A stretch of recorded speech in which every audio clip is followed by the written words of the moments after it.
The Book of Job. Job, chapter 1. In the land of Uz, there lived a man whose name was Job. This man was blameless and upright. He feared God and shunned evil.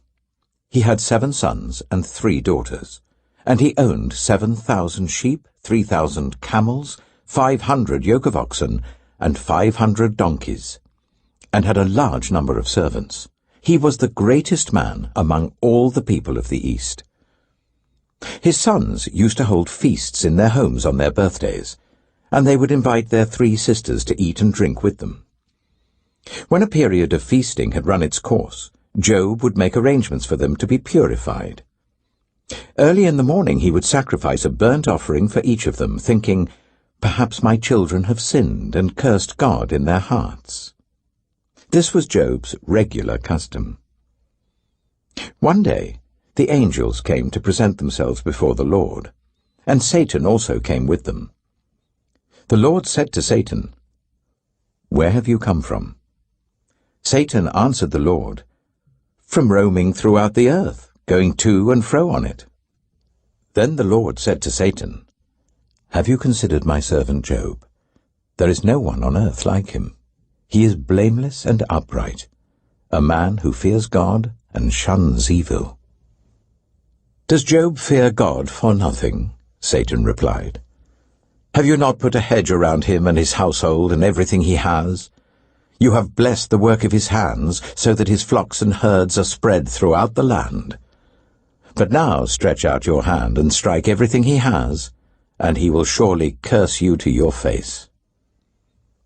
The Lord said to Satan, "Very well then. Everything he has is in your power. But on the man himself do not lay a finger." Then Satan went out from the presence of the Lord. One day, when Job's sons and daughters were feasting and drinking wine at the eldest brother's house, a messenger came to Job and said, "The oxen were ploughing and the donkeys were grazing nearby, and the Sabeans attacked and made off with them. They put the servants to the sword, and I am the only one who has escaped to tell you." While he was still speaking, another messenger came and said, "The fire of God fell from the heavens and burned up the sheep and the servants, and I am the only one who has escaped to tell you." While he was still speaking, another messenger came and said, "The Chaldeans formed 3 raiding parties and swept down on your camels and made off with them. They put the servants to the sword, and I am the only one who has escaped to tell you." While he was still speaking, yet another messenger came and said, "Your sons and daughters were feasting and drinking wine at the eldest brother's house, when suddenly a mighty wind swept in from the desert and struck the 4 corners of the house. It collapsed on them, and they are dead. And I am the only one who has escaped to tell you." At this, Job got up and tore his robe and shaved his head. Then he fell to the ground in worship and said, "Naked I came from my mother's womb, and naked I shall depart. The Lord gave, and the Lord has taken away. May the name of the Lord be praised." In all this, Job did not sin by charging God with wrongdoing. Job, chapter 2.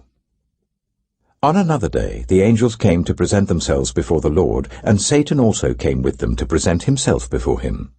And the Lord said to Satan, "Where have you come from?" Satan answered the Lord, "From roaming throughout the earth, going to and fro on it." Then the Lord said to Satan, "Have you considered my servant Job? There is no one on earth like him.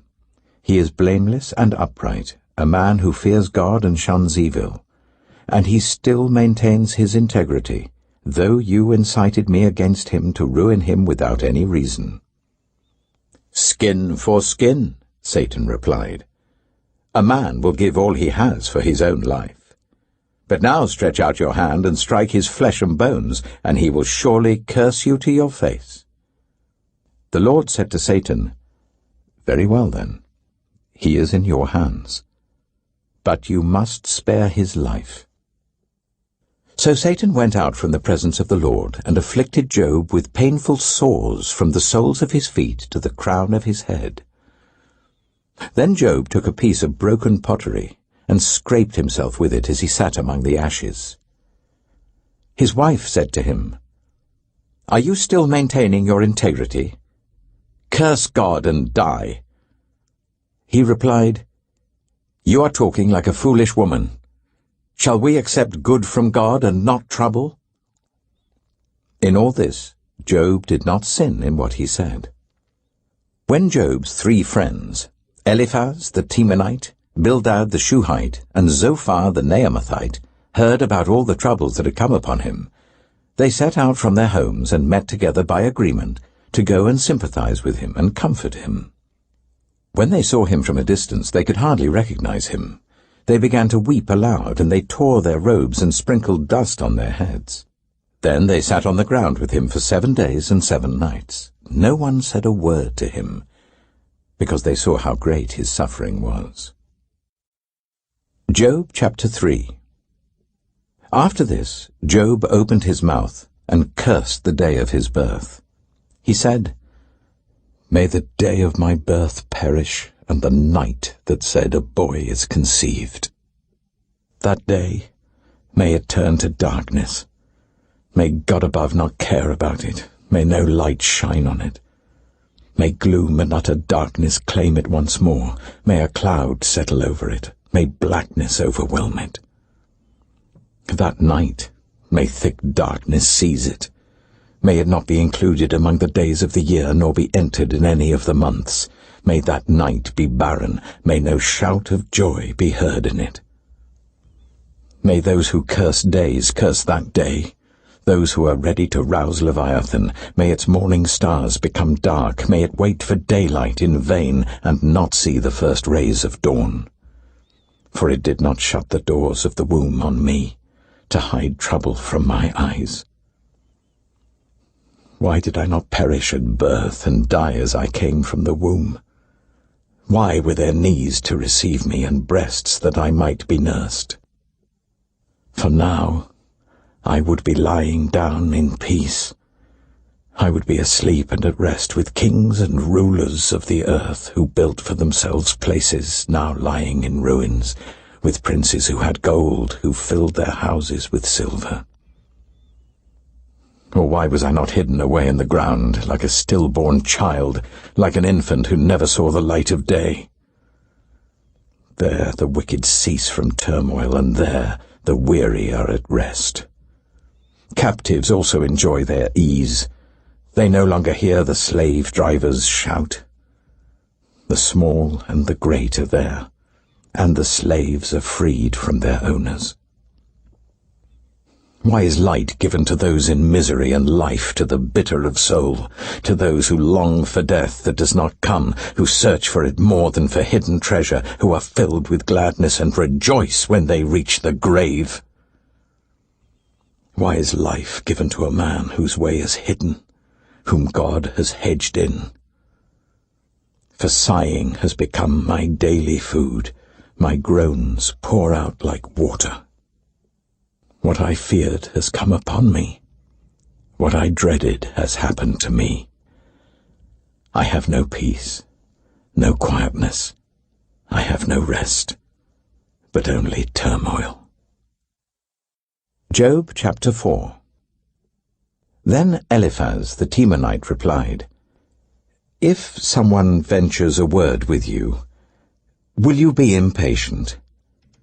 But who can keep from speaking? Think how you have instructed many, how you have strengthened feeble hands. Your words have supported those who stumbled, you have strengthened faltering knees. But now trouble comes to you, and you are discouraged. It strikes you, and you are dismayed. Should not your piety be your confidence, and your blameless ways your hope? Consider now, who being innocent has ever perished? Where were the upright ever destroyed? As I have observed, those who plough evil and those who sow trouble reap it. At the breath of God they perish. At the blast of his anger they are no more. The lions may roar and growl, yet the teeth of the great lions are broken. The lion perishes for lack of prey, and the cubs of the lioness are scattered. A word was secretly brought to me. My ears caught a whisper of it. Amid disquieting dreams in the night, when deep sleep falls on people, fear and trembling seized me and made all my bones shake. A spirit glided past my face, and the hair on my body stood on end. It stopped, but I could not tell what it was. A form stood before my eyes, and I heard a hushed voice. "Can a mortal be more righteous than God? Can even a strong man be more pure than his Maker?" If God places no trust in his servants, if he charges his angels with error, how much more those who live in houses of clay, whose foundations are in the dust, who are crushed more readily than a moth. Between dawn and dusk they are broken to pieces, unnoticed they perish forever. Are not the cords of their tent pulled up, so that they die without wisdom? Job chapter 5. Call if you will, but who will answer you? To which of the holy ones will you turn? Resentment kills a fool, and envy slays the simple. I myself have seen a fool taking root, but suddenly his house was cursed. His children are far from safety, crushed in court without a defender. The hungry consume his harvest, taking it even from among thorns, and the thirsty pant after his wealth. For hardship does not spring from the soil, nor does trouble sprout from the ground. Yet man is born to trouble, as surely as sparks fly upwards. But if I were you, I would appeal to God. I would lay my cause before him. He performs wonders that cannot be fathomed, miracles that cannot be counted. He provides rain for the earth. He sends water on the countryside. The lowly he sets on high, and those who mourn are lifted to safety. He thwarts the plans of the crafty, so that their hands achieve no success. He catches the wise in their craftiness, and the schemes of the wily are swept away.